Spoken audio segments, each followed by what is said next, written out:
session of the Extraordinary Technology Conference 2009. I'm Michael Riversong, the Master of Ceremonies here. Our first speaker tonight, Joe Farrell. He's long been interested in alternative science and history. Used to be a college professor in Oklahoma, even at the University of Oklahoma for a while.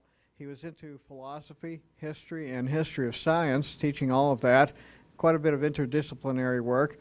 After he left being a professor, he decided to go into writing, and he's written an extraordinary number of books in a fairly short time. I've been kind of amazed at the number of his volumes that are up there on the book table. He has a PhD from Oxford in philosophy and theology. Let's give a warm welcome to Joe Farrell.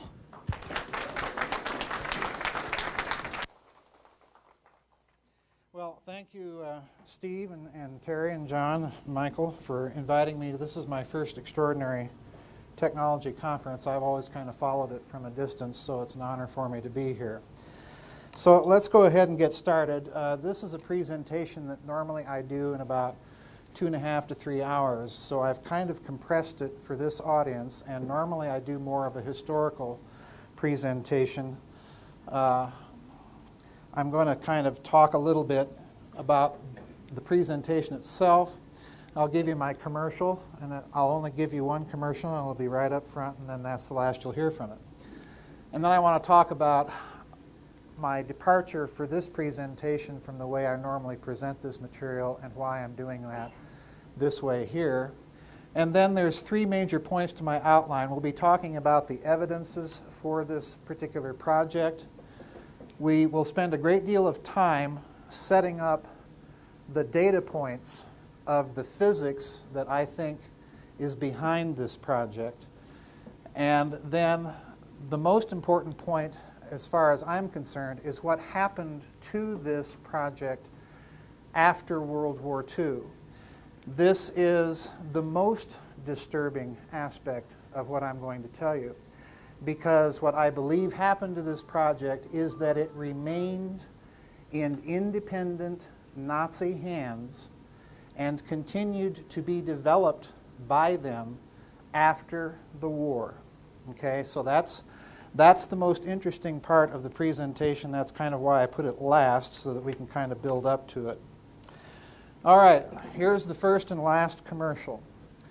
The information that I'm presenting to you is covered in 5 of my books. This is a big story, and it takes a lot of time really to tell it with the detail that it really requires and demands to give a full understanding. The books that it's covered in are Reich of the Black Sun, and these are incidentally in the order the books were written. The Ss Brotherhood of the Bell, which is the project that we will be talking about, the Nazi Bell. Secrets of the Unified Field, the Philadelphia Experiment, the Nazi Bell, and the Discarded Theory. And I will be saying a little bit in this presentation about why those 2 projects are linked together in my mind conceptually, because there is a conceptual link between the projects.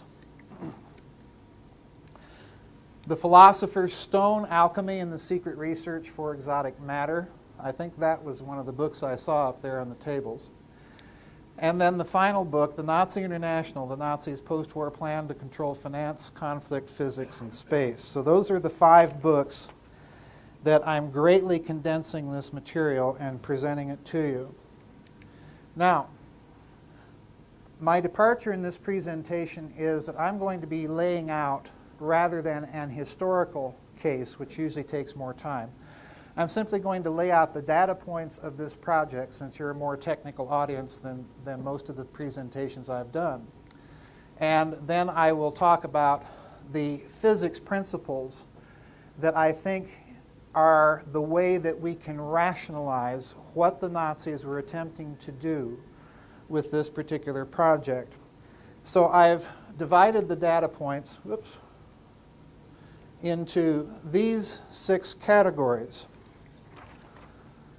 We're going to talk about the project code names and classification, the departmental oversight within the Third Reich of the various departments of the government that were more or less connected to or in charge of this project. Then I want to talk a bit about the presumptive theoretical and engineering and even esoteric influences on the project.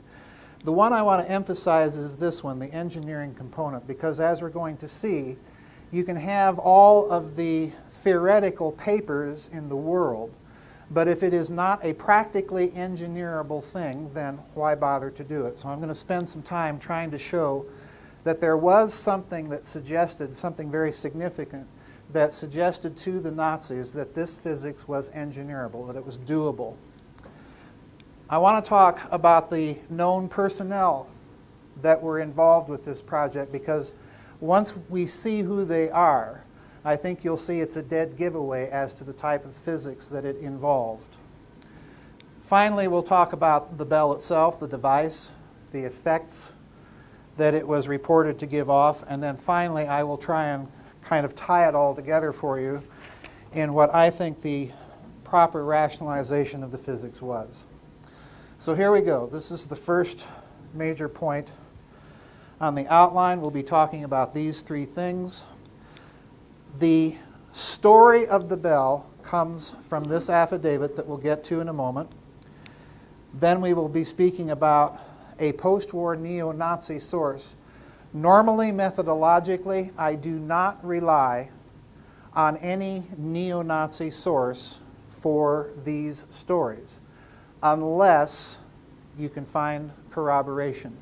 In this particular instance, there are about 8 major corroborations that come from other sources of what this particular source says. And then finally, we'll look at the installations. So let's get started with the evidences.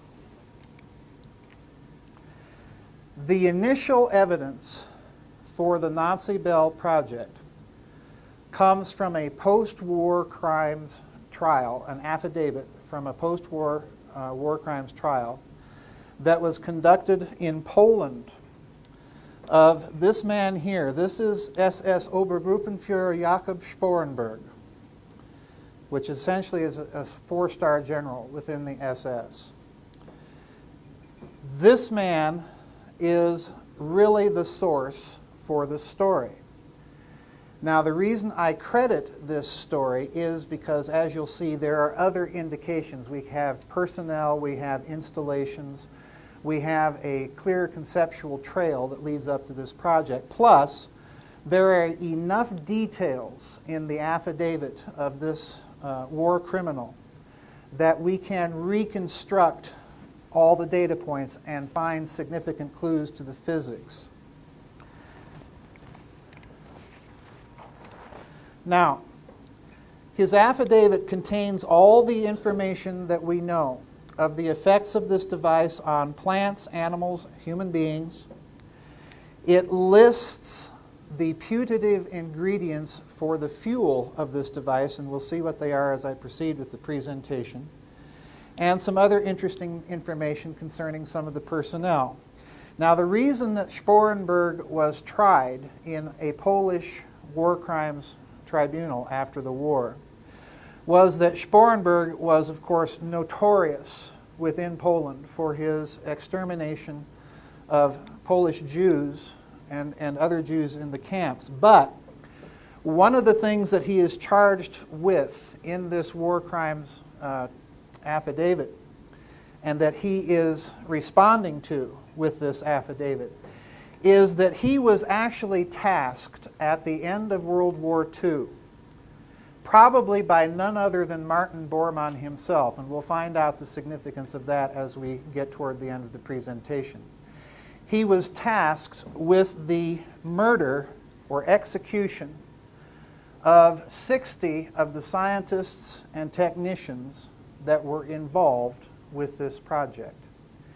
Now, as we're going to see, this is a significant clue because it is something that I argue in all of my books, that this is the surest sign that the SS intended to keep this project out of Soviet hands as well as out of Allied hands. They are trying to cover up everything that they possibly can about this project. You'll see why as we proceed. All right. The second source is the neo-Nazi source that I mentioned just a few minutes ago. And I treat of this source in the book that's called the Ss Brotherhood of the Bell. That's kind of the picture of the book cover. I think they've got that upstairs. And there's the pages that you'll find the recounting of that particular story. But in the story, there are essentially 8 major points that this neo-Nazi source makes. It was a source, incidentally, that was published from just a notorious neo-Nazi publishing house in Canada, of all places. One of those kind of kooky Holocaust revisionist places that was eventually shut down, incidentally, by the Canadian government. But this story was published in 1986. In other words, this is before the collapse of the Iron Curtain. This is before we knew anything whatsoever about SS Obergruppenführer Jakob Sporenberg's affidavit that was incidentally classified very highly within the Polish government. And it makes 8 points, this neo-Nazi source. The research was first of all conducted in a heavily forested and hilly remote area of Germany. And this is a crucial point, as we're going to see. The environs of the project and this particular area of Germany were entirely under SS jurisdiction. There was a nearby concentration camp to supply the slave labor for the project. And incidentally, I want to mention something, friends.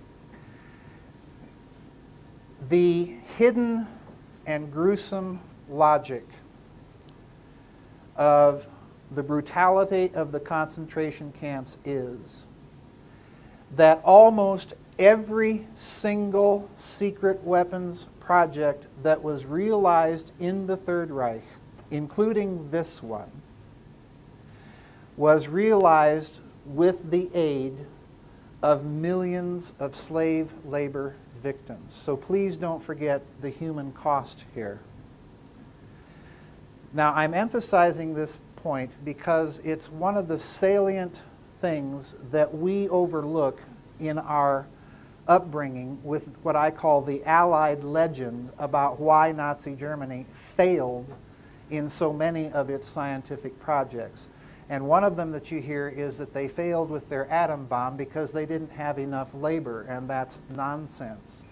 The SS was sitting on top of a potential labor pool of 14 million people. And incidentally, to kind of put all of this into context, the very first book that I mentioned in the commercial, Reich of the Black Sun, I lay out what I consider to be a very strong prima facie case that Nazi Germany was actually successful in obtaining the atom bomb. File that away because it'll be important in a few minutes. Fourthly, this neo-Nazi source says that prior to the actual inception of the project, the SS conducted massive amounts of excavation and blasting in this very area. And then fifthly, according to the local village inhabitants, once the project was underway, electrical equipment would not function properly, and even light bulbs were reported to have blown up. Now, this is a clue. Locals also reported, and some of these, incidentally, some of these reports come from the local concentration camp inmates who were involved with this project and then began to talk about it in Poland after the fall of the Iron Curtain. Locals reported seeing a bluish-white illuminated thing, some sources call it a barrel-like device, that would be seen floating above the local castle at night and making a humming sound. Okay? Seventhly, there were reports after the end of the war, as the Soviets entered this region, of a blackish gray goo that was found in the rubble where the project installations were located. And then finally, the last point that this Canadian neo-Nazi source maintains, the site was evacuated very quickly toward the end of the war after further blasting had occurred. Now, why is all that neo-Nazi source significant? Well, once the affidavit of Jakob Sporenberg became known, my Polish friend, his name is Igor Witkowski, he's actually, incidentally, the researcher who broke the story of the bell, and his research became the basis for Nick Cook's research in The Hunt for Zero Point and the basis for my research in these 5 books. So Igor traced the actual headquarters for the Nazi Bell project to this castle here in Lower Silesia. This is Schloss Fürstenstein. And if you don't know where Lower Silesia is, if you remember the pre-war map of Germany, it was that little finger of Germany that kind of stuck down between Poland and Czechoslovakia. That's Silesia. It's very hilly, very remote, very rugged. And this was the headquarters of the project. And you'll notice that it's very forested. It's kind of blurry, but you can actually see the picture better in the book.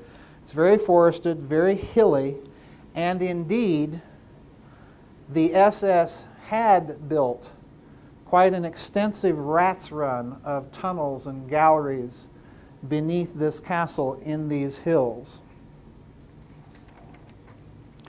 Now here's the most interesting installation. Igor Witkowski and Nick Cook call this the fly trap. I call it the hinge, whatever you want to call it. The bell was tested at the old Wenceslas mine in a little town in Germany called Ludwigsdorf. Now in Poland it's called Ludwikowice. But the mine is located a few hundred yards from this structure. It's about, I'd say 50 to 60 feet wide, maybe 30, 35 feet tall.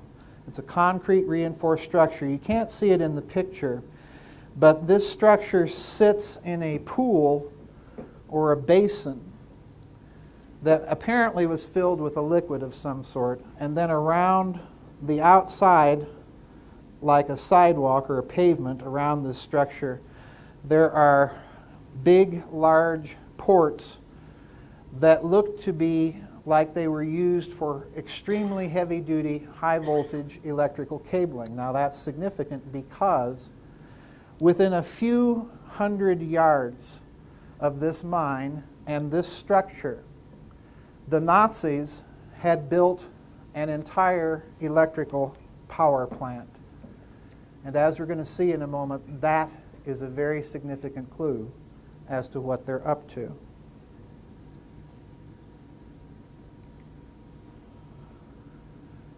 Now, the second clue, in my opinion, to the physics of this device are the project code names and the classification of the project. The overall project was entitled Projekt Kronos, or quite literally, Project Time, or, since the Germans are using the Greek here, Project Saturn. Okay? The second code name that was uncovered in connection with it is Das Laternenträgerprojekt, which translates as the Lantern Bearer Project, or by a sort of loose metaphor, you could even call it Project Lucifer. Now, this one I've put last because it's a very significant data point, as we're going to see, in the story of the survival of this project. And that is the code name of the power plant for the bell. Okay? That project was called Das Charité-Anlage-Projekt, and that was named after a famous hospital in Berlin, which was somehow apparently, we don't know exactly how at this stage of the story, but was somehow connected with some of the research behind the bell. but it was the code name for the power plant of the bell. That is to say, the internal configuration of the device itself. And that was under the direction of, incidentally, I want you to remember this name, Dr. Kurt Debus, who was an electrical engineer at the Allgemeine Elektrizitätsgesellschaft, or the AEG company. Another significant specific clue I want you to bear in mind.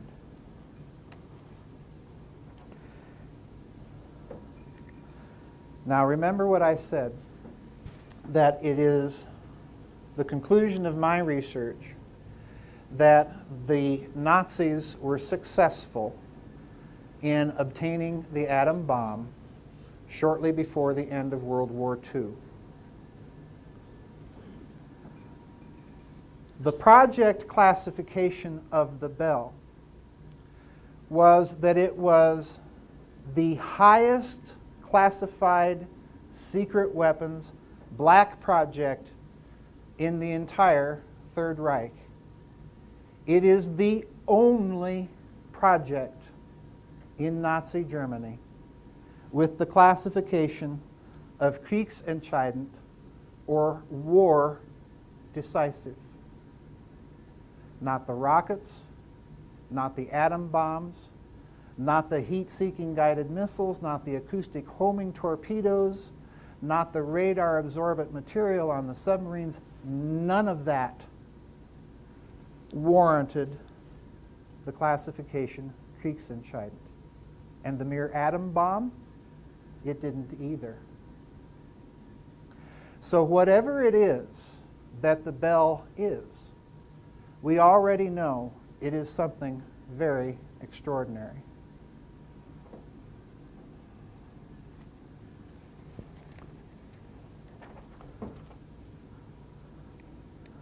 Just how extraordinary begins to have a little light shed on it with this fellow here.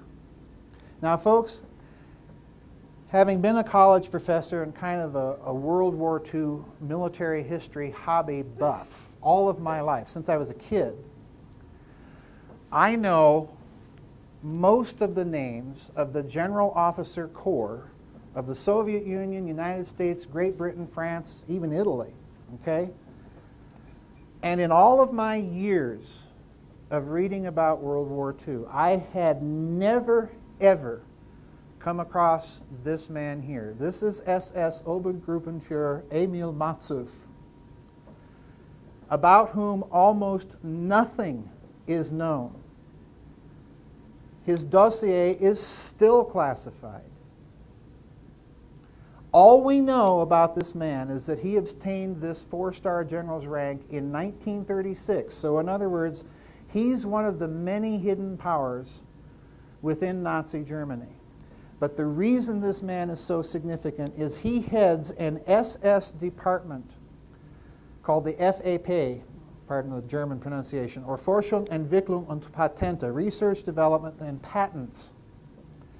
Now the mission brief of this department is very interesting, because when Himmler established it, the brief was to scour every patent application in the Third Reich, and later, of course, occupied Europe, and pull any patent that could have the slightest possible implication for national security, and more importantly, any patent that looked like it was engineerable.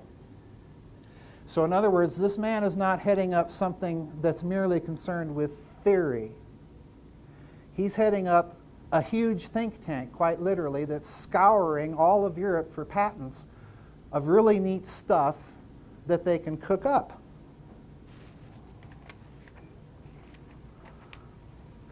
Now, that department, the FEP, the Research, Development, and Patents, is connected to another SS department called SS Entwicklungsstelle 4, SS Development Area 4. And the mission brief of that department, believe it or not, it's very explicit, was to develop so-called free energy or zero-point energy to make Germany independent of foreign energy sources. So anything that fell, anything whatsoever, nuclear energy, thermonuclear energy, vacuum flux energy, quantum potential energy, scalar physics, torsion physics, whatever you want to call it, all of that fell under the jurisdiction of an SS department that was established precisely for that purpose as early as 1935.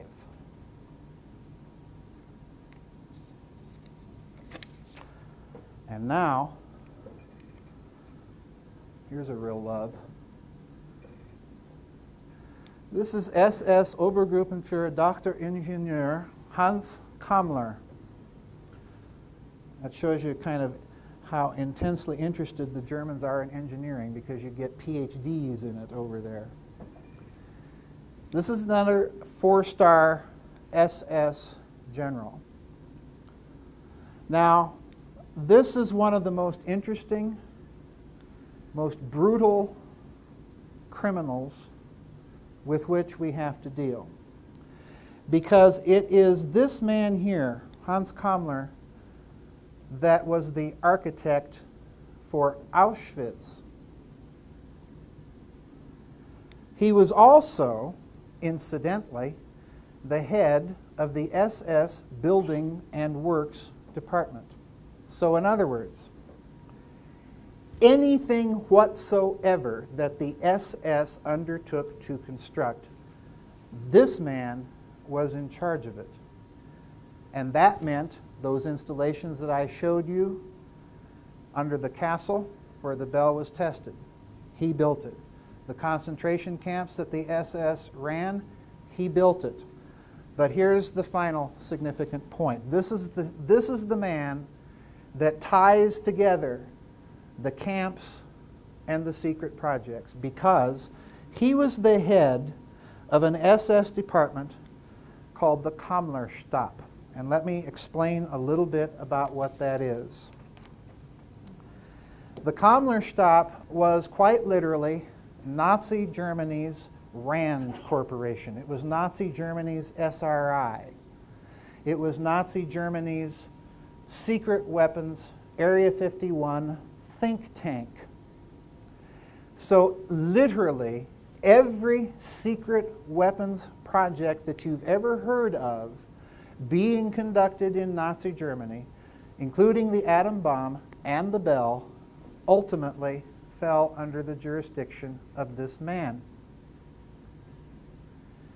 When Commler set this department up, you'll recall after Czechoslovakia was annexed by Nazi Germany in March of 1939, Bohemia was annexed, Himmler turned the entire province of Bohemia, which is that bulge of Czechoslovakia centered around Prague, into a Reichsprotektorat of the SS. So literally, an area about the size of Switzerland was turned into an SS preserve. It became their Area 51, quite literally. And Commler set up this Commlerstab, this group, inside of the engineering division of the old Austro-Hungarian munitions works in Pilsen, Czechoslovakia.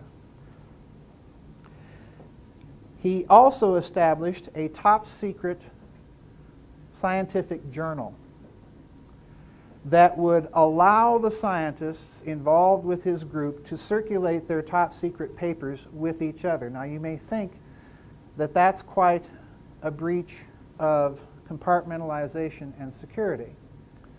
But the security for the Commlerstab was headed by the head of the Gestapo himself, Heinrich Müller, who erected inside of this SS preserve a further 3 belts of counterintelligence security. So basically, this group inside the Third Reich that is coordinating all of these super secret projects itself was never successfully penetrated by Allied or Soviet intelligence. We knew it was there. We knew the obvious projects like the V2, the V1, and so on and so forth, the jet planes, but most of the coordination, we didn't have a clue. Keep this guy in mind. We'll be talking about him at the end of the presentation.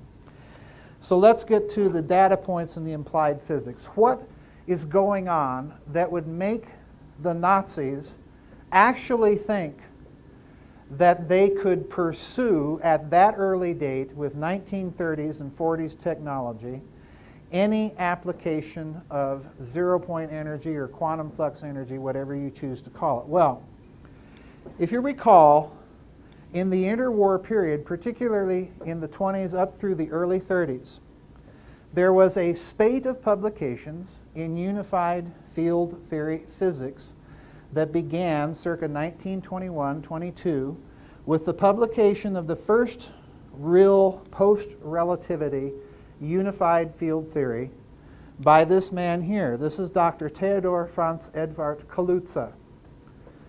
He is a German mathematician, a mathematics professor at the University of Königsberg. File that little data point away. It is the first post-relativity hyperdimensional unified field theory using 4 dimensions of space, 1 of time, a curled up little time dimension, with a basically cylindrical geometry to the theory. Okay? Now, I mentioned this guy because he's not Jewish. He stays in Nazi Germany throughout the entire war, teaching mathematics.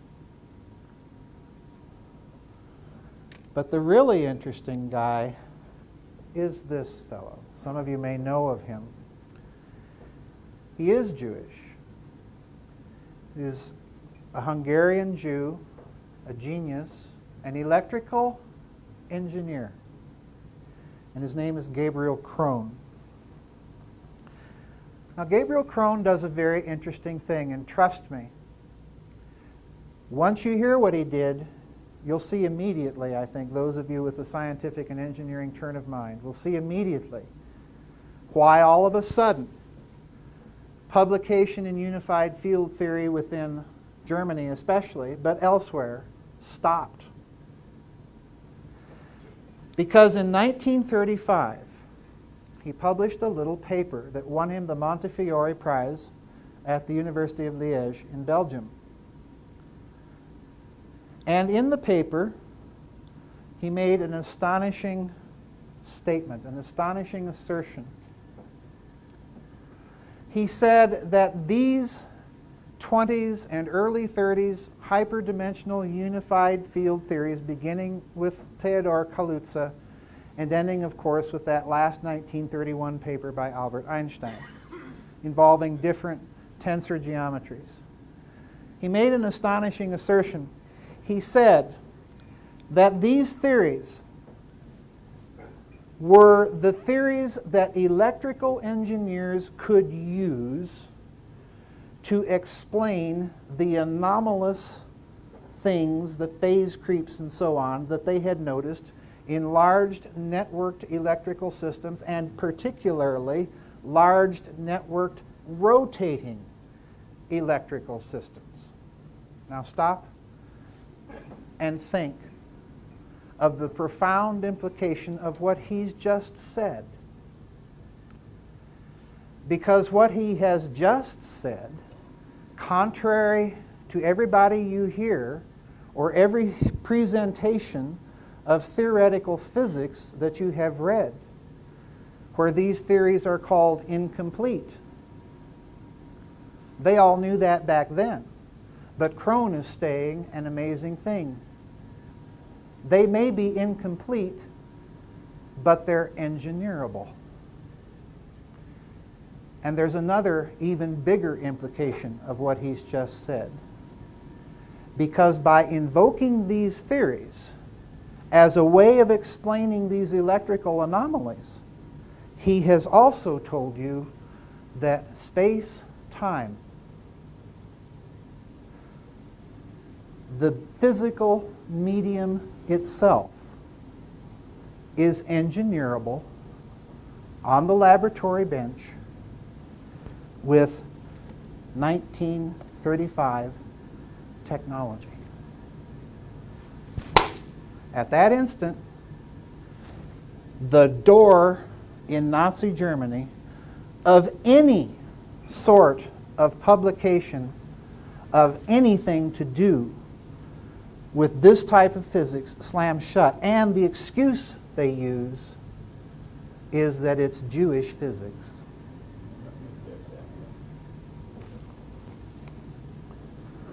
Now, it's interesting to find out where this man goes as he sees the war clouds gathering in Europe.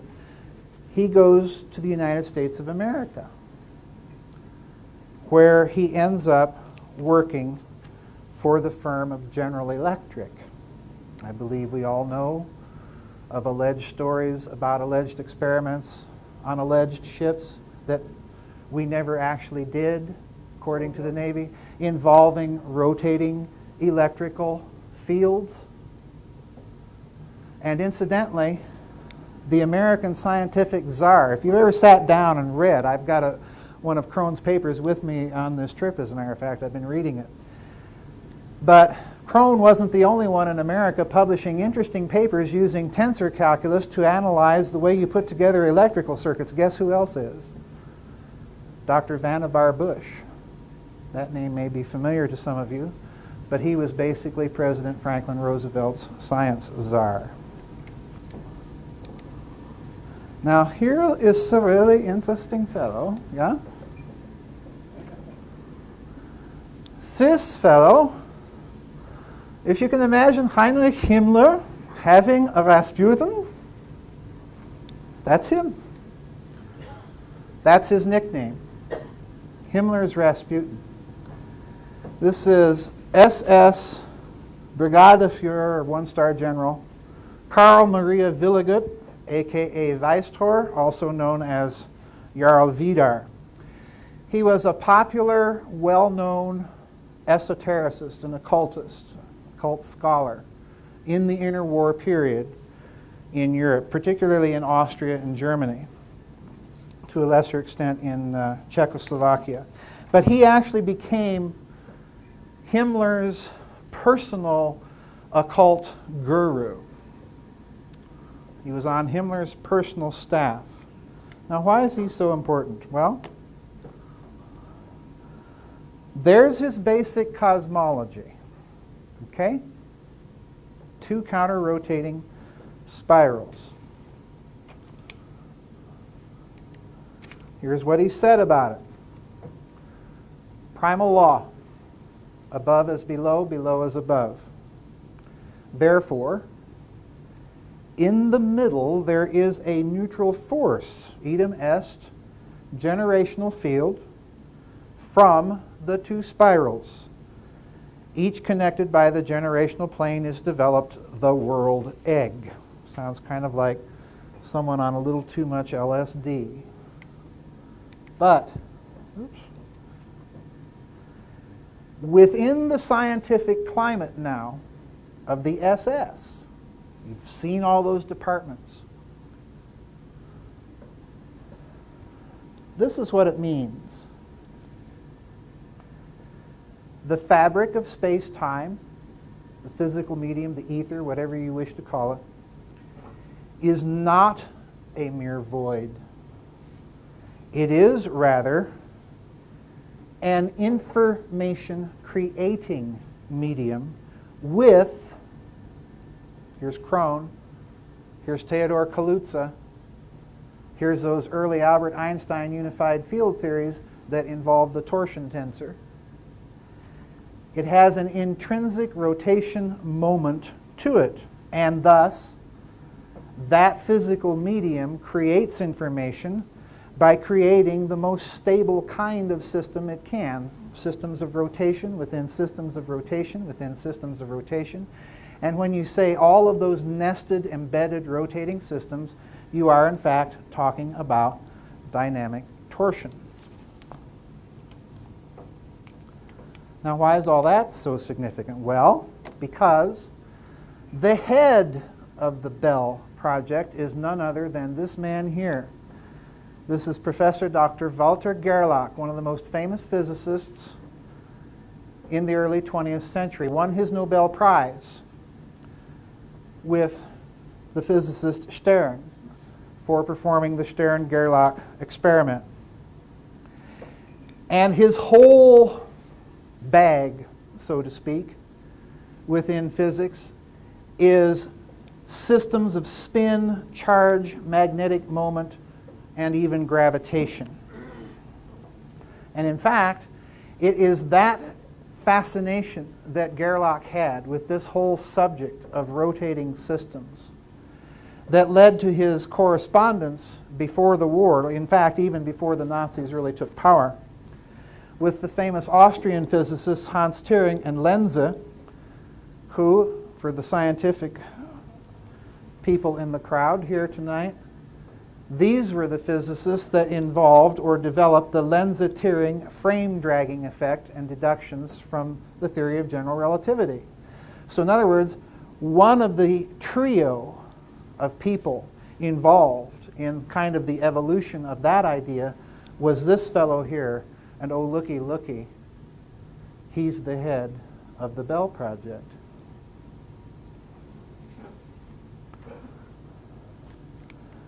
Now here's another interesting fellow that's associated with, I couldn't find a decent picture of him, but the fellow connected with the medical aspect of the Bell project was none other than Dr. Hubertus Strugholt,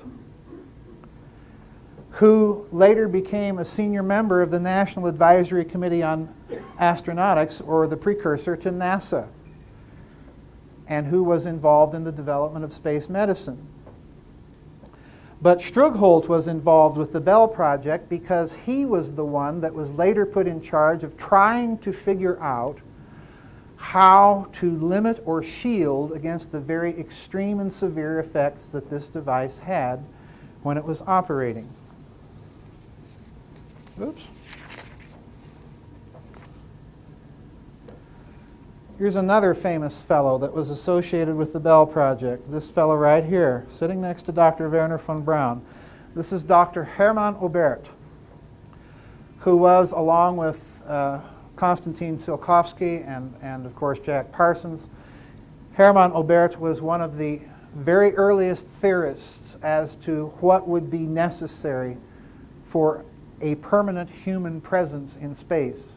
One of the very first theorists that wrote openly about space travel. But this is an interesting fellow to find connected with the Bell project because it's very clearly an indicator that whatever it is the Nazis are up to with this thing, they intend for it somehow to be a gateway technology for them into space. We'll see why in a moment. Now here is a very curious fellow. Yeah? I mentioned him before. This is Dr. Kurt Davis, who was, as I indicated, the designer of the power plant for the Bell. In other words, the man that actually really engineered and built the device. He's the only other Bell scientist that I have been able to track down that came to this country. You see him standing here with his good friend, fellow Nazi paperclip scientist, Dr. Werner von Braun, at NASA. His specialty is high voltage direct electricity current and measurement. Did you hear that?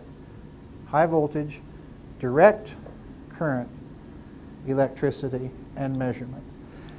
And incidentally, Dr. Davis was no ordinary rocket engineer because he was a senior flight director during the Apollo moon shots at Cape Canaveral.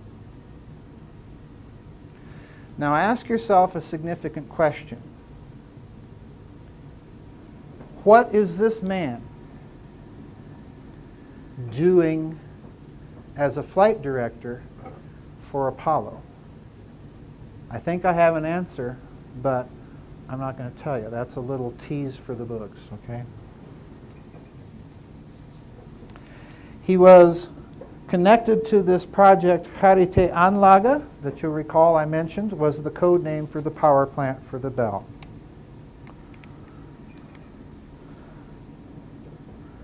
Yet another personnel connected with the project is this lady here, Dr. Elizabeth Adler. She's a mathematician from the University of Königsberg. Remember where Theodor Kaluza was from. Okay? I have been able to find no picture of this lady and no information about her other than she was brought in at some point as a special consultant to the Bell project for her mathematical expertise. According to my friend Igor Vitkovsky, she was consulted for solutions to the problem of damping vibrations in the center of spherical objects. The problem is that the Bell is not a sphere. The internal configuration of the device is, in fact, as we're going to see, cylindrical. So what sphere is meant? Well, since we have clues that we're dealing with something that involves rotating systems and torsion, a highly speculative possibility is that the sphere that they're concerned about damping vibrations in is the Earth itself. There might be resonance effects of this device, because I can't think of anything else in the project whatsoever that involves anything with a spherical geometry.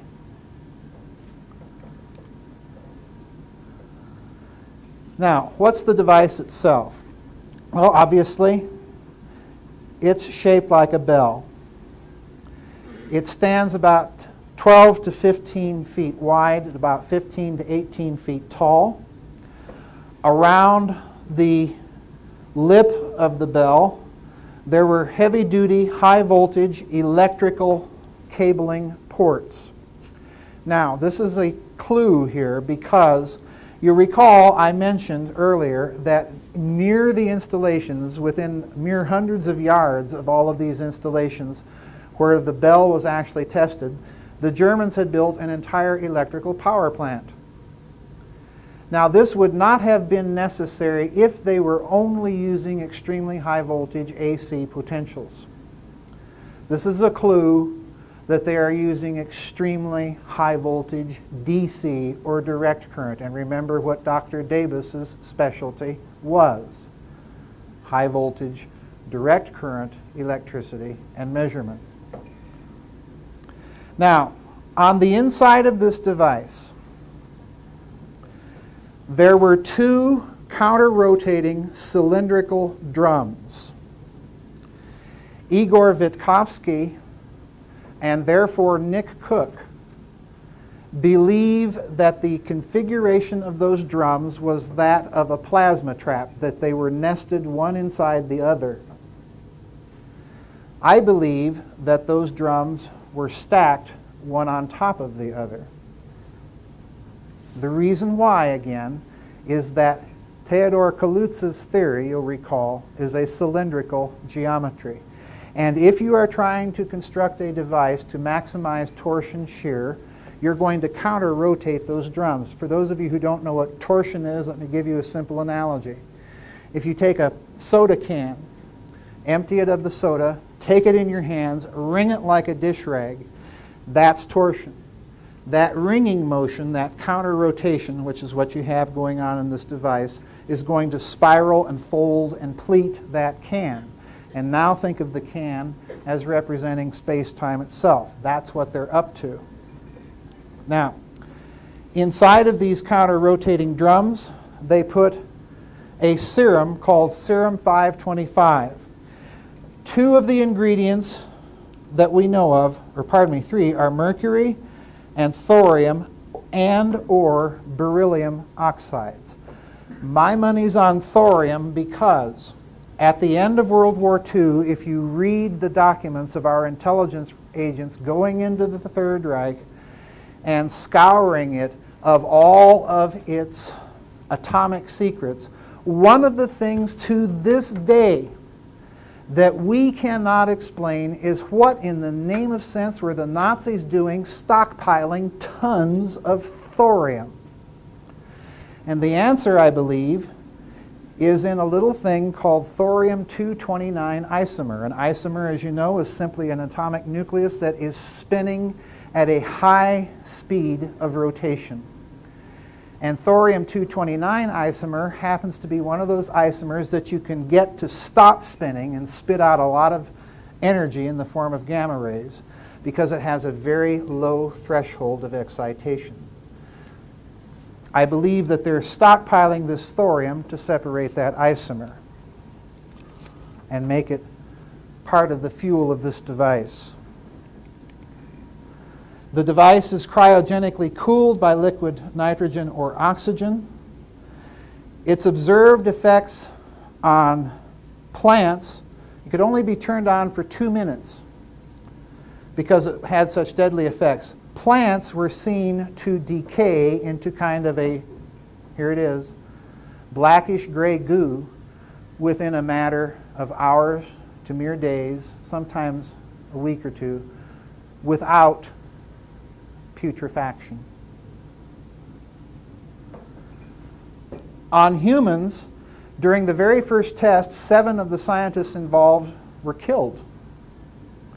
Later, as they learned to limit the effects of this device, the people that were tested in its field reported metallic tastes in their mouths, feelings of needles prickling their skin. And remember Tesla's experience with his direct current magnifying impulse transmitter experiments in Colorado Springs. He reported very similar phenomena. And of course, we've seen the levitation reported for the device and the glow. It made a characteristic sound. The Germans nicknamed it der Bienenstock, the beehive. So in other words, you've got the characteristic sound of extremely high voltage direct current electricity.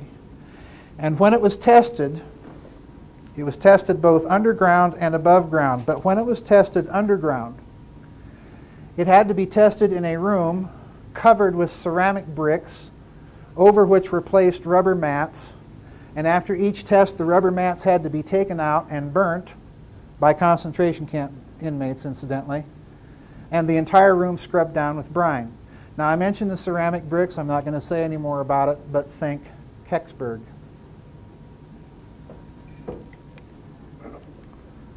Now, what do I think are the implied physics of this device then? We've got all the data points now. I think if you take into consideration the departments that were involved in the oversight of this project, if you take into consideration the personnel involved with the project, if you look at the theoretical literature, the engineering literature with Crone, and the peculiar esoteric influence at work inside of the SS, which was the overall department supervision of this project, that you end up then with this. That they are after, first of all, some sort of hyperdimensional technology based on some form of a hyperdimensional unified field theory, which, like Crone, the Nazis had concluded may have been incomplete as theoretical edifices, but they were nevertheless engineerable. And secondly, I think that we're looking at a theory or a device that's based on some adapted form of Kaluza's original 5-dimensional theory, and hence you have extreme torsion shear with stacked counter-rotating cylinders involving that fuel, which in turn is dependent on one element being in a high state of rotation. There's your dynamic torsion. Thirdly, the purpose of the employment of cryogenic cooling, the incorporation of high-speed mechanical rotation, isomers, mercury, all under enormous electrical stress, which incidentally is going to produce a little bit of a precessional stressed plasma. Okay? That they're after every means possible to maximize a torsion shear effect in the physical medium itself. And the purpose of that serum inside of those counter-rotating drums is not only to partially fuel the device, but since we are dealing with radioactive material with specific rates of decay, you can also use changes in the rates of that decay to measure the amount of torsion shear or temporal dilation that you're going to get out of the device. The purpose of the device then is threefold. Is to create a prototype, and please understand, a prototype technology, to get the Nazis to three things. First of all, to so-called free energy or zero-point energy, because again, its oversight is research, development, and patents, and SS development area 4. Secondly, a prototype field propulsion or anti-gravity unit, because again, who did they bring into the project? Dr. Hermann Oberth.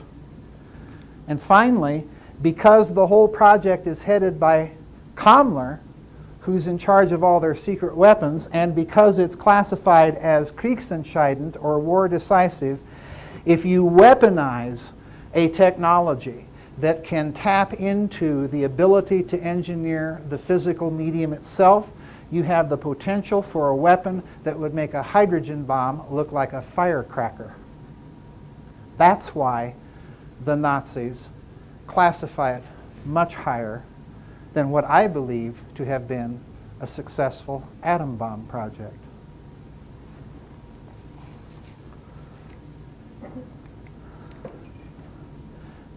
The one implication that falls out of this is that I believe you have then, with this project, the real basis behind the Nazi flying saucer legend. Because we have, with this device, a clear conceptual trail that we can follow and piece back together the engineering and the physics. We have clear personnel that are connected to it that are known to have been interested in and investigating this whole form of physics. Now, I'm not saying this to prejudice against those real documented cases where the Nazis are investigating saucer-shaped aerodynes. Mita, Habermas, Schauberger, Beluzzo, and all of those people. But the thing to bear in mind is that with those very real projects, you have none of those things involved with advanced field propulsion technology. With the Bell, you do. And I believe it's the Bell that's really behind what I consider to be entirely spurious stories of Nazi saucers involving tachyon drives and all sorts of nonsense that are called Haunebu and Vril, which incidentally are stories the neo-Nazis themselves circulated. So where does the Bell go? I'm a little over, but I think we started kind of late. This is Nazi Party Reichsleiter Martin Bormann. Now, when you think of Martin Bormann, think of Dick Cheney. You still have 25 minutes. Think of Dick Cheney without the warmth and charm.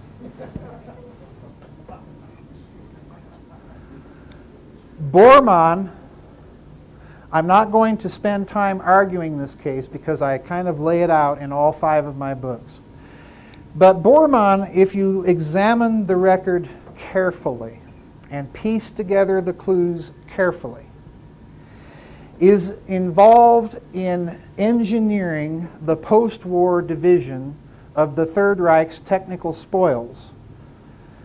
And he sees to it that the United States gets a lot of Nazi Germany's nuclear technology, without which, incidentally, I don't think our plutonium bomb would have been made to work.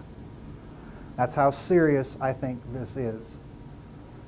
And he makes sure that the Soviet Union gets some very sophisticated Nazi uranium enrichment technology.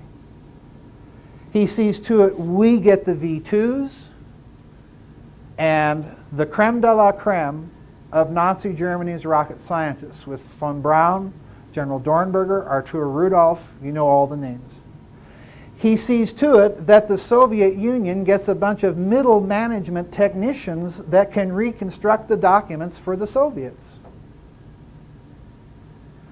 So in other words, what I'm telling you is, by more or less dividing the spoils equally, he is ensuring that after the war there's going to be a stalemate. The question is why? Well, one of the things that Martin Borman does is that he is the one that ordered Sporenberg to execute those 60 scientists involved with the Bell. And the ones that are too famous, of course, like Gerlach, he ensures never open their mouth about any of those subjects that before the war they were interested in, after the war they never returned to. Now, why do I mention all that? Well, because at the end of the war, if you look down here to the third point, he assigns a special unit of the Luftwaffe called Kampfgeschwader 200 to SS General Hans Commler. Kampfgeschwader 200 was the Luftwaffe unit that had control over all of Nazi Germany's long-range, ultra-heavy lift aircraft, including this. This is a 6-engine, as you can see, it's just a gargantuan aircraft. This is a 6-engine Junkers 390. And Kampfgeschwader 200 had control of the last Junkers 390. Incidentally, it had control of the Junkers 290, which was the 4-engine smaller version of this thing. Both types of aircraft, incidentally, were developed by the Junkers firm to be, get this, refueled in midair. Now, here's the important thing about this photo. This photo was taken in April of 1945 outside of Prague, Czechoslovakia, which is 30 miles east of Commler's headquarters. It's being refueled and made ready for a long flight. The Junkers 390 was capable of flying non-stop from Germany to Argentina.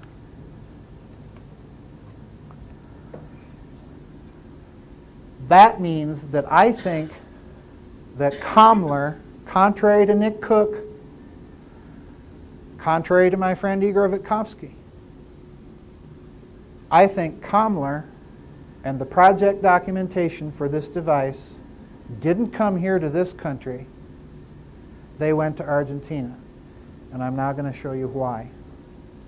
In 1951, Juan Perón stunned the world, literally, when he held a press conference in Buenos Aires, and 9 months before we have detonated our first hydrogen bomb, he announces to the world that Argentina has discovered the secret of the hydrogen bomb. Now, needless to say, the world press had a field day of laughter and derision.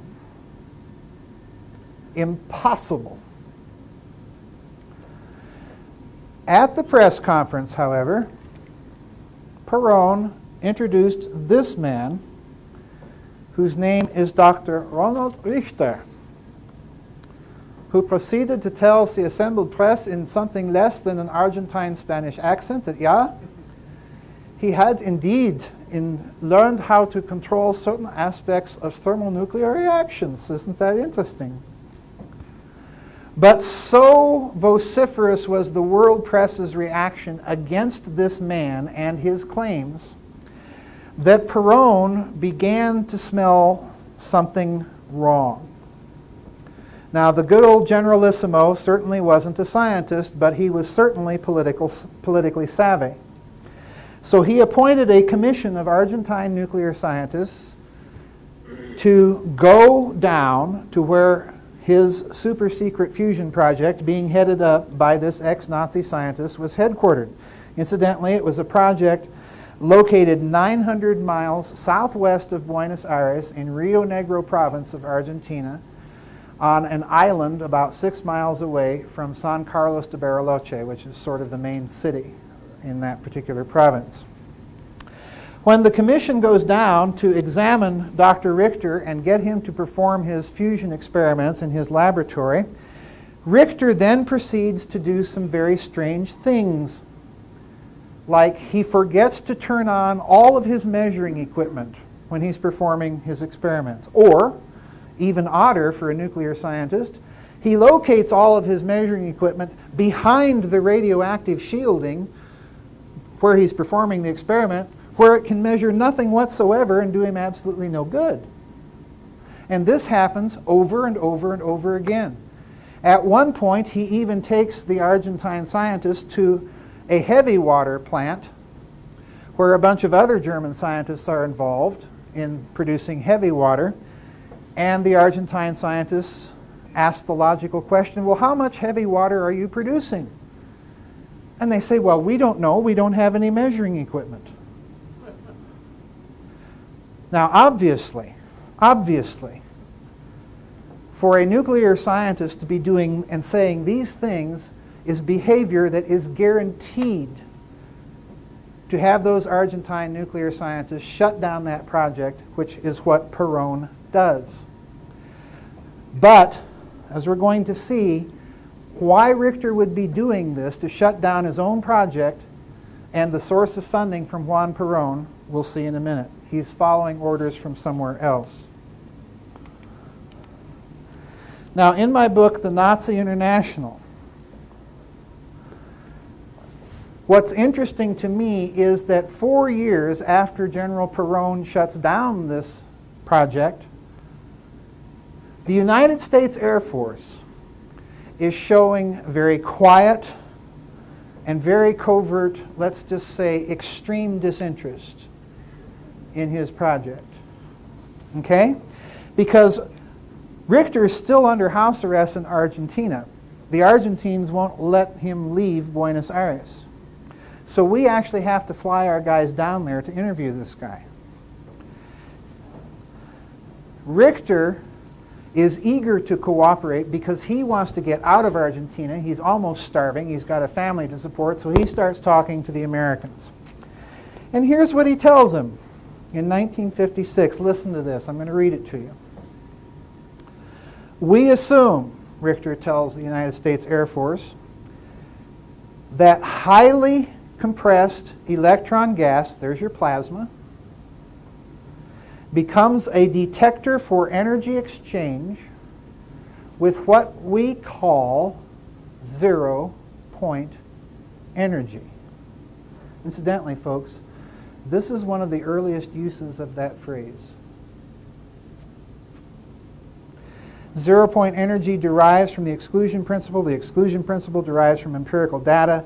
Now listen, in a shock wave superimposed turbulence feedback controlled plasma zone, there exists a high probability for cell-like superpressure conditions such that on the basis of an exchange coupling, it seems to be possible to extract a compression proportional amount of zero-point energy by means of a magnetic field-controlled exchange fluctuation between the compressed electron gas, in other words, plasma under extreme stress, and a sort of cell structure in space representing what we call the zero-point energy, unquote.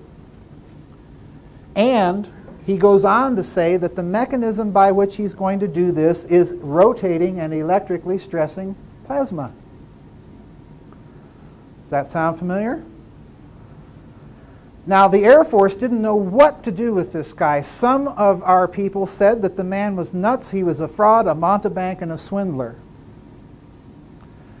But one scientist in his file from the Atomic Energy Commission says, no, he's not a fraud. He's a mad genius. The trouble is, he's working in the 1970s, and we're back here in the 50s. That's not all.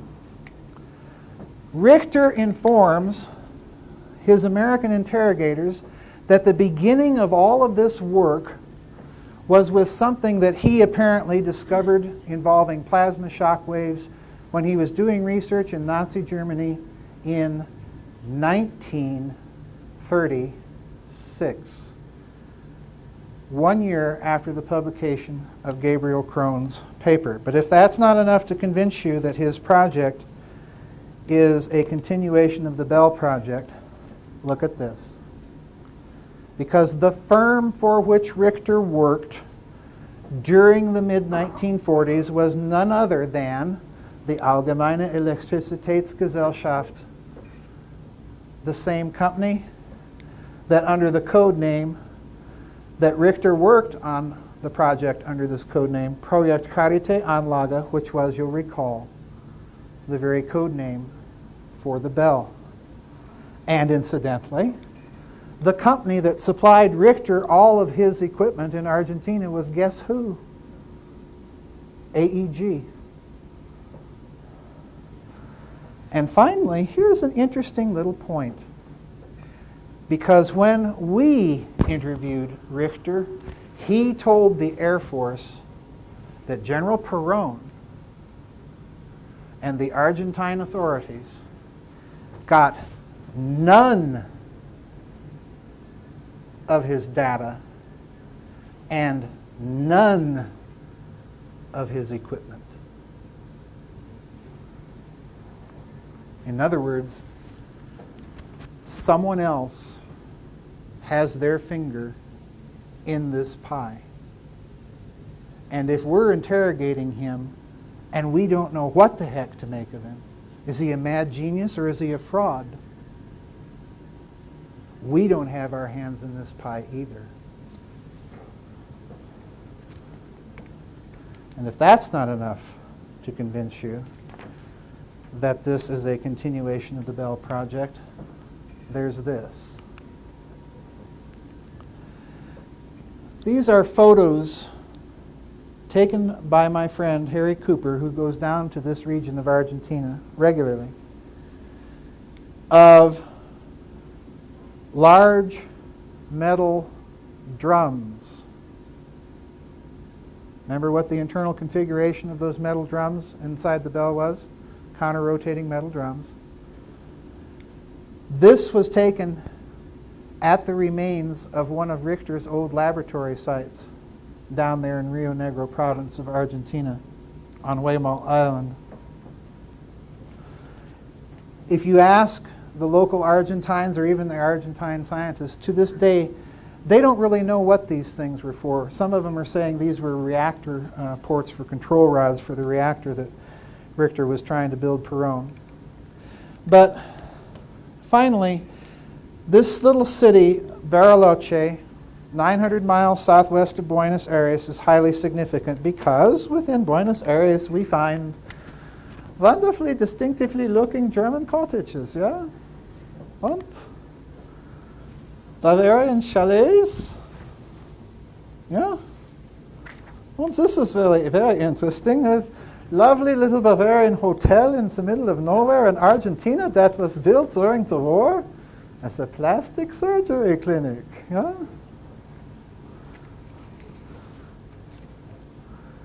And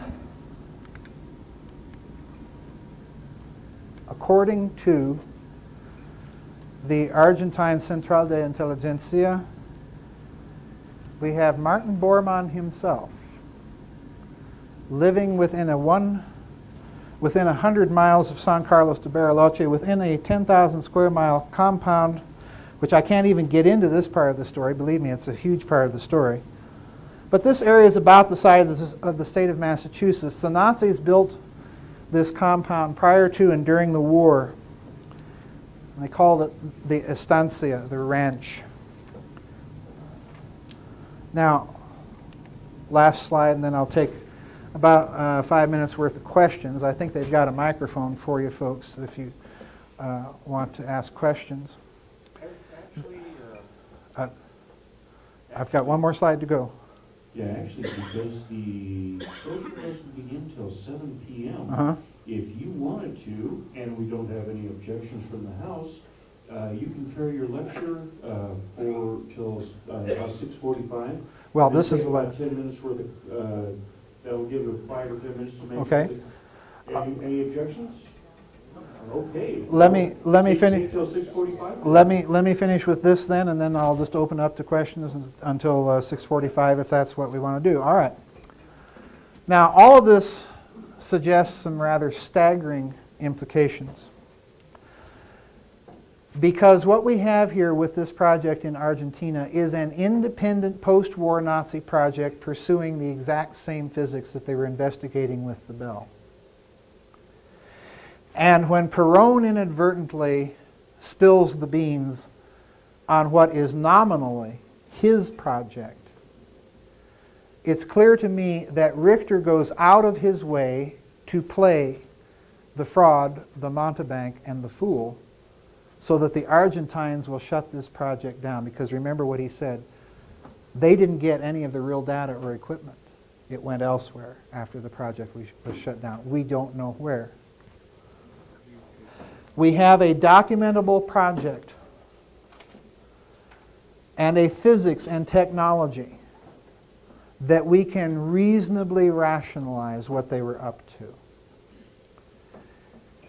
We have a project whose technology had achieved some degree of extraordinary success. Remember those levitating things that people in that region of Germany saw. But because of the medical and tremendously deleterious physiological effects that it had, this was not yet a project that was practical as a usable field propulsion. It's a prototype technology. We have finally a project that was kept out of Allied and Soviet hands at the end of the war. That's the bad news. And when Perón inadvertently let the cat out of the bag in 1951, it was very quickly and deliberately suppressed and moved by Borman elsewhere. But the trouble is, there the trail goes cold. We don't know where it went after that. Okay? That's it. Thank you. Okay, we got our, are there any questions? Okay, we're going to establish a little protocol here for questions so that your questions can be heard not just by everybody in the room but also on the DVD. We're going to ask you to come forward and stand right here and we'll give you the mic. If you want to raise a question, form a line right here. Okay? And when you ask your question, give your name, and if you hold an engineering title or any type of scientific title, please give that also, okay? My name is Harvey Fiala. Hi, Harvey. I have a master's degree from California Institute of Technology, and I'm sort of into this type of physics, but you say that the trail grows cold in 1951. Yeah. That is 58 years ago. Yeah. And, can't you even use Google or something to refresh the trail? Unfortunately, no. It goes so cold. Richter never makes it to this country. I have tried and tried to follow what the AEG company in Germany does. The only parts of the Bell story that we seem to be able to trace into a more modern period are those two Bell, and trust me, I've been looking for other Bell scientists that made their way to this country after the war, but the only ones thus far that I've been able to find are precisely Dr. Davis, that was the flight director for Apollo at NASA, and Dr. Strughold, who headed up space medicine for NASA for a while, and Hermann Obert. but they're the only ones. So this is a technology, in my opinion, at least, that somebody wants to keep the subsequent development of it very well hidden. And we have to remember one thing that I didn't emphasize. The signal event that kicks loose our whole knowledge about this story is the collapse of the Iron Curtain and the reunification of Germany. That's when all the classified documents for this story begin simply to be kicked loose. And I think the reason why, sir, is that with the collapse of the Iron Curtain, you had people that they knew would start coming forward.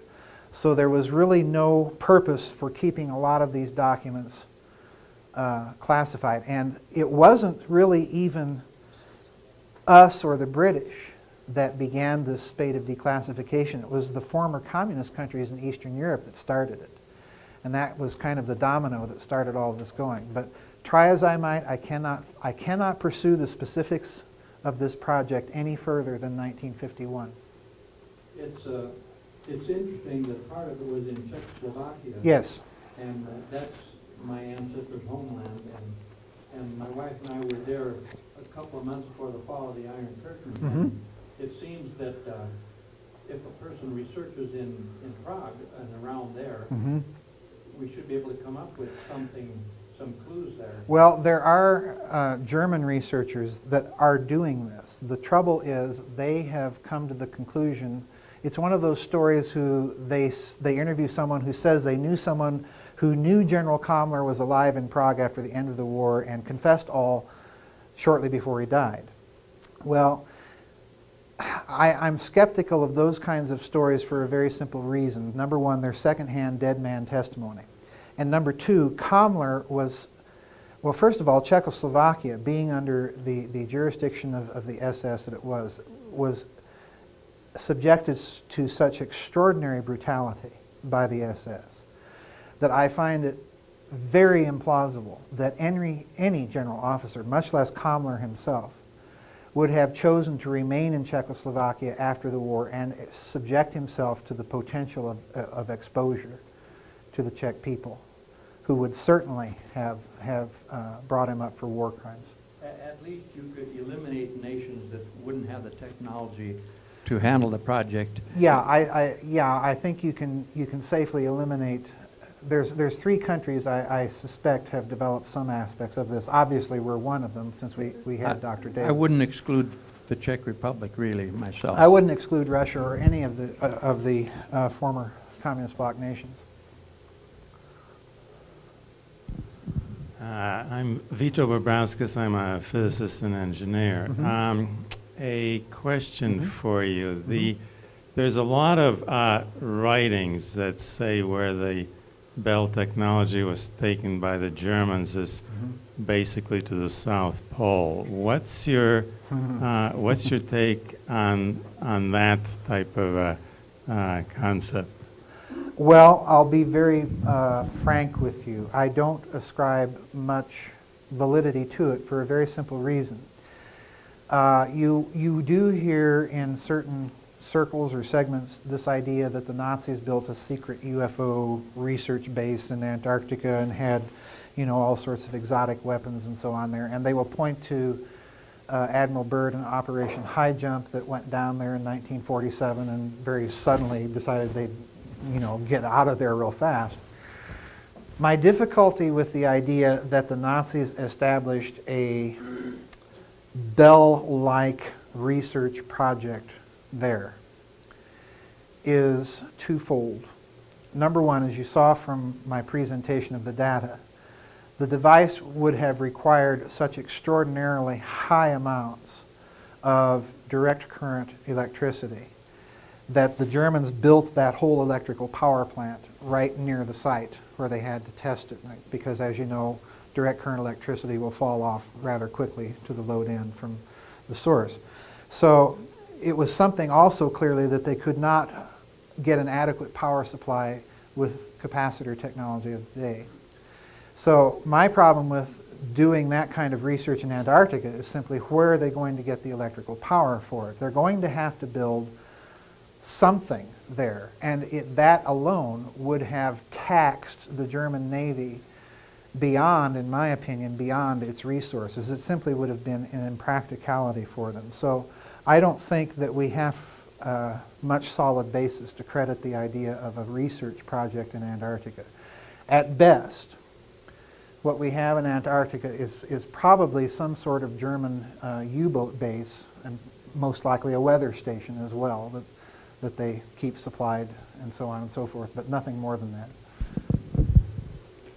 My name is Gregory Davis. I'm a high school graduate.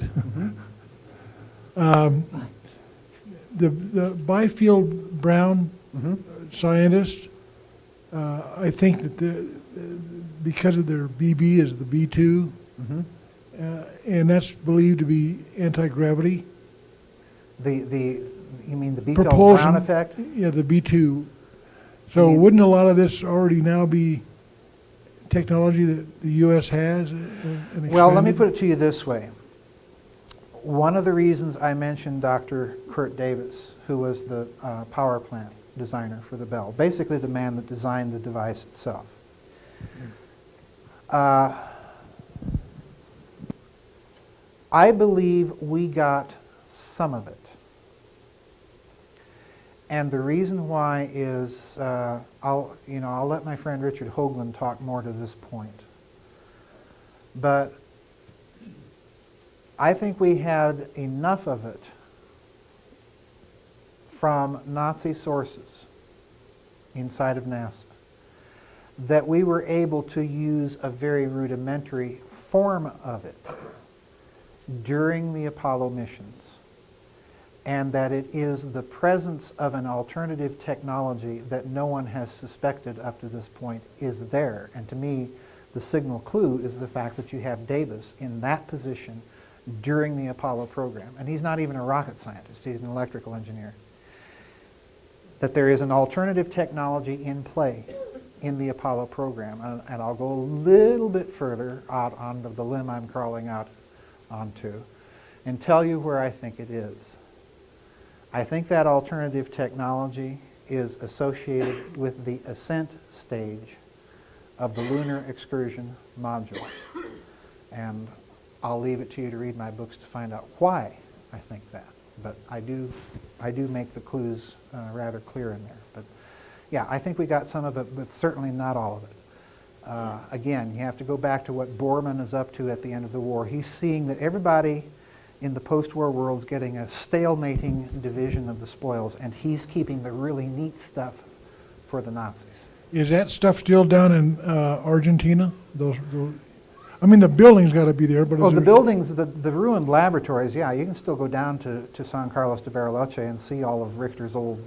But there's nobody working there? No, there isn't. However, there is still a very heavy German presence in that particular region of Argentina. And they are still, how should I put it?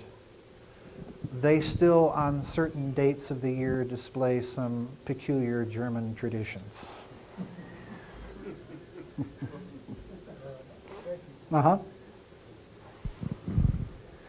Thank you. My name is Jeremy. I'm an independent researcher and self-taught theoretical physicist. But I have a couple questions. One is related to some research by a physicist named Dr. Eugene Podkletnov, who worked with rotating superconductor disks, and he discovered some gravitational anomalies, wrote several papers on it. NASA was looking into it, also Boeing. And another one is a former Area 51 employee by the name of Edgar Fouché at the 1998 International UFO Conference. He disclosed information on the Aurora project, which worked on the TR-3B, which is a triangular vehicle. It apparently works on a central accelerator disk, which rotates a mercury-based plasma, and he specifies that it was supercooled and rotated. And a pulse engine as well, if I recall. Indeed, yeah. I was just wondering if you had heard of these. Have I heard of it? Could you comment on them? I'll go you one better. Oh, that's better. That's awesome. I'll go you one better. I'm so glad you asked that. Because in my book, The Nazi International, where I'm laying out Dr. Richter, I spent a great deal of time putting up his paperclip file. from the Air Force in that book. And lo and behold, one of the things that he's talking about to the American Air Force is, why don't we have this really cool idea of using a plasma pulsed ramjet? Yeah, isn't that interesting? So it's right there. You can find it right there in Richter, and I'll even go you the final distance and tell you that I speculate that this may have been the conceptual beginning of Aurora. And you're welcome. Hi, my name is Dori Dembo. Hi. I represent the Bisbee Research Institute for Free Energy and Alternative Energy and Alternative Health. And I wonder why, after 75 years of research of free energy and zero-point energy, we're still not there. Why is it so? Is it always like suppressed or deliberately depressed or suppressed? My opinion is, yes, that's the explanation for it, that there is, that by and large it's due to suppression. And I think the suppression, the motivation for it, let's put it that way, on the part of the suppressors is twofold, depending on who's doing the suppressing of what, okay? I think, first of all, we have to take into consideration that the people doing this do have, in some respects, an altruistic motivation for doing so. Because, again, what we seem to forget in these types of conferences and presentations, or even making scientific papers about this sort of thing, is that if you take a functioning zero-point technology, if you weaponize that technology, you do have a theoretical potential for a truly planet-busting weapon. And you also have something else that you need to remember that these world elites have to be thinking about. And that is that this technology is, comparatively speaking, I mean, just look at really how simple the bell is. If you look at the various approaches to this technology that have been talked about in this conference, or some of the papers, or in the magazine that it puts out occasionally, you know, you'll see some of the people describing things. And if you track it over time, they're discussing and talking about more or less the same types of principles. Well, the technology itself is comparatively simple compared to what you have to do to engineer a hydrogen bomb. And the problem is that the technology is not only simple, but there's no practical way really to track it. You can easily prevent nuclear proliferation because fissionable materials are the stuff that you track to prevent it. But with this technology, there's nothing yet that we really can look at that can say, well, you know, they're developing it for this, they're developing it for a weapon, because, as I think you saw from the presentation, the physics behind it is so unified that the technological application itself is unified. You can basically take the same sort of device or the same sort of technology and use it for a multitude of purposes. So even when you're developing it, you can say, well, I'm not developing it for a weapon, when in fact you may be. And they've got to keep that thing in mind. The second thing, the second motivation, I think, that is behind this suppression is that I do think that there are some genuinely evilly intended elites and factions in this world that do intend to develop this technology as a weapon and to use it to establish some sort of hegemony. I really do. So those are my two... But thorium you cannot use as a weapon. Pardon me? Thorium. Thorium, no. Not. And India, for instance, uses this now, but also America is coming towards thorium and does make experiment for free energy with thorium. Oh yeah, yeah. That's very interesting, and I'm glad you mentioned that. And that's kind of one reason I my threw that father in there. was a rocket scientist in Kaiser Wilhelm Institute in Berlin. Oh really? And we knew that the atom bomb affirmative was developed in Germany. Yeah. And it was successful, but they didn't want Hitler to have it because he already showed in his behavior that he was a madman. He was going to use it. Yeah, there are see? some very interesting stories coming out after the German reunification of people that at various points were trying to keep this from becoming a terrible reality. And one of the most interesting things to me about this whole idea of a successful German atom bomb is that my research has established that the first German test probably took place somewhere around October 10th through the 12th, 1944, which, friends, is fully 8 months ahead of the Manhattan Project. Okay? Now, that would have put it in a time frame as they're running up to this test that really finally explains why you would have a group of general officers in the German general staff that are brought up with that just, you know, insistent tradition that you are loyal and obedient to the civilian authority that is in charge of the military.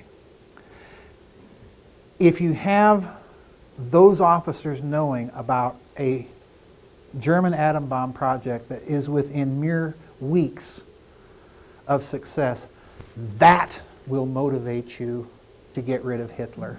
And that's why that 1944 July 20th bomb plot, I think they had to do it. And I think that was the real motivation for why that group of officers thought that they could go to the Western Allies who, you know, they were demanding unconditional surrender regardless of who was in charge in Germany, and say, okay, you know, this unconditional surrender has to be taken off the board because we've got it. And that would change the picture real fast. Well, and indeed, there was a secret society of highest Oh, officer, yes. Yeah. and they later on they went either to South Africa or to South America. Both. Yeah, I and think. also like it ties into that they provided some scientists to United States and some to USSR. Yes, I mean that's to right. Russia. See, so, thank you very much. Yes, thank you, ma'am. Come on there, young feller, make your way up here. Yeah, I've just lived a long time, maybe too long. Anyway, I've met a lot of people. I'm a parasite. I live off of a lot of bright people.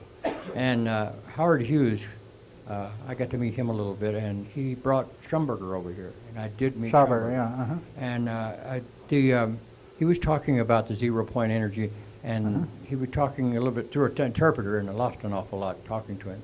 But he was talking about the rocks in the Rhine that he had observed that would float, particular at full moon. And he was talking about that. He tied it into it. He also mentioned some of the Germans that he had worked with that came over under paperclip. And a lot of them went to Vandenberg Air Force Base. And Christopher Bird picked up on this, and he was doing some research on that. And his wife, she's passed away, but his wife has got some papers that might be really good that lead into the Vandenberg group. There was a man named Armand Bickel, Dr. Bickel, that worked with the Germans over there. He was very, very bright. He had a little trouble with English, and he had a housekeeper that was pretty nice on it. He was working with these isotope discriminators and the little machines that do the interpretation on Mars. But anyway, he was a very brilliant man, and he had a love for baseball. And I took the New York Yankees. I had my daughters go over and get them all to sign a ball. And he cracked it real good and talked to me an awful lot. And I asked him a lot of questions about the 0-point energy. And he said it was real. He said it was absolutely real. Oh, yeah. And he said that Schumberger was a very real important person. Yes, But he is. Christopher Bird did a lot of studies on this. If you get a hold of his wife, Shauna, and find out what you get, it'd be a good deal. But Vandenberg, don't discount Vandenberg. All right. Vandenberg, that's where it's at. All right, thank you, sir. My name is Tom Weatherly. I'm a retired computer scientist and researcher, and what time I've got it available now. What do you think of Wendell Stevens' theory that the two bombs dropped on Japan were captured German bombs? Well,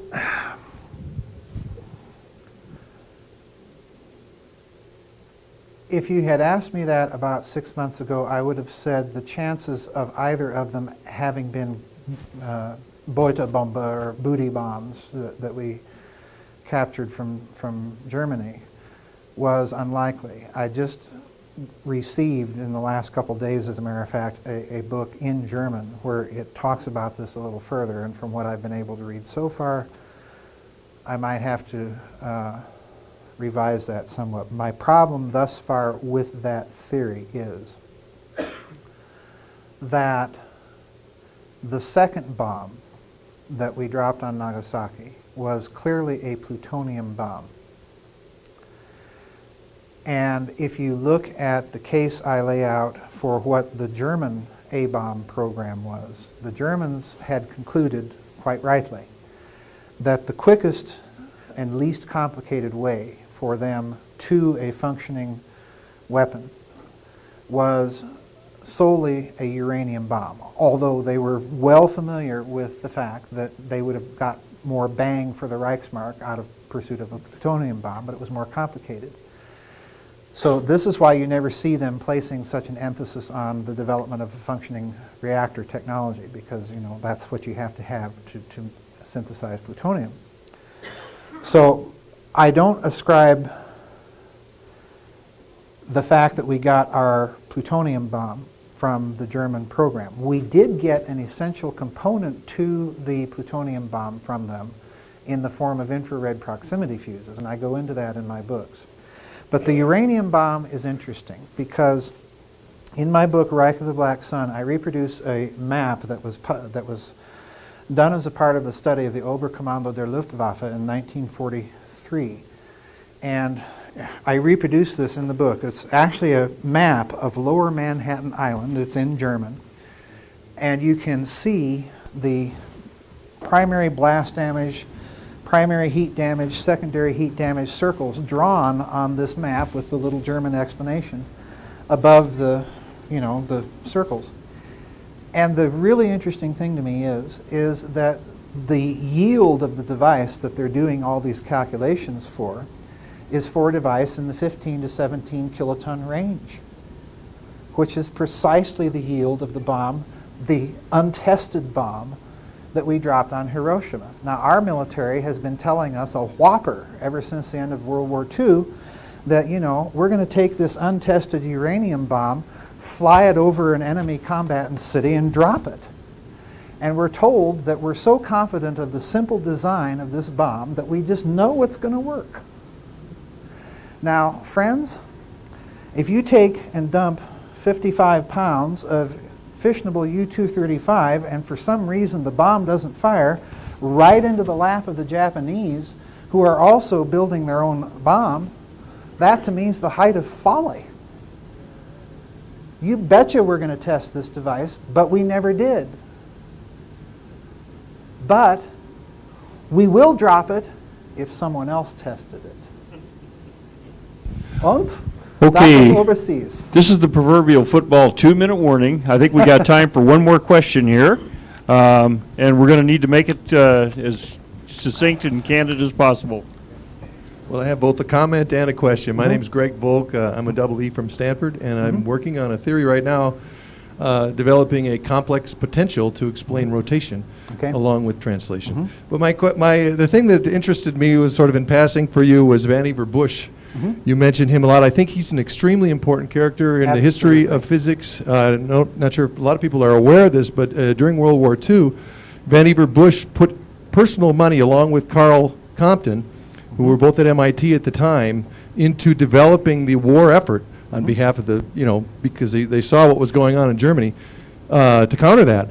And because they took this initiative on their own, they eventually received the funding from the government. And to this day, MIT has a priority over all other institutions, including Caltech, and it was because of Vannevar Bush that that's the case, even to right now. So interesting historical thing. But you mentioned some things about his experimenting with rotating fields, and I knew he had done some experiments in the 20s and 30s trying to actually We're talking disprove Vannevar Einstein's Bush. theory of relativity, and I think these ideas of rotation are very much connected with that. I'd be very interested if you could just get a little more detail on that, and maybe even On Vannevar Bush's yeah, I'd like experiments? to know exactly what those experiments Okay, were. those I do not know much about. I'm familiar with the papers that he wrote that he kind of follows Crone's tensor analysis of electrical rotating systems, but I have not read Dr. Bush's papers, so I can't really answer your question, but let me kind of give you a contextual guess here. Because you're right, is that during this period of the late 20s and 30s, you do have serious physicists and engineers, including Einstein, looking at the problems within relativity. And what's intriguing to me is that if you go to Mathematische Annalen and the Annalen der Physik in Germany and look at the papers that are coming out during this period, right before the Nazis take power, they all, without exception, have almost one thing in common, and that is this use of rotation to explain some of the effects that are explained by relativity, but in a completely different geometric way, and one that incidentally is engineerable. Now, without having read Dr. Bush, what I do know, and his papers on the subject, what I do know is that by the end of World War II, Crone is, in some of his papers, referring to these papers of Vannevar Bush. I haven't been able to get a hold of Bush's papers yet, but there is one by Crone written in 1944 that refers to some earlier work of Vannevar Bush using tensorial analysis in electrical circuitry, which is, to me, very interesting. So in other words, everybody's picking up on the idea, and they're keeping it well outside of the theoretical physics literature, which to me is extremely interesting. I hope that helps. Ladies and gentlemen, Joseph Farrell. Thank you. Round of applause here. Thank you. Okay.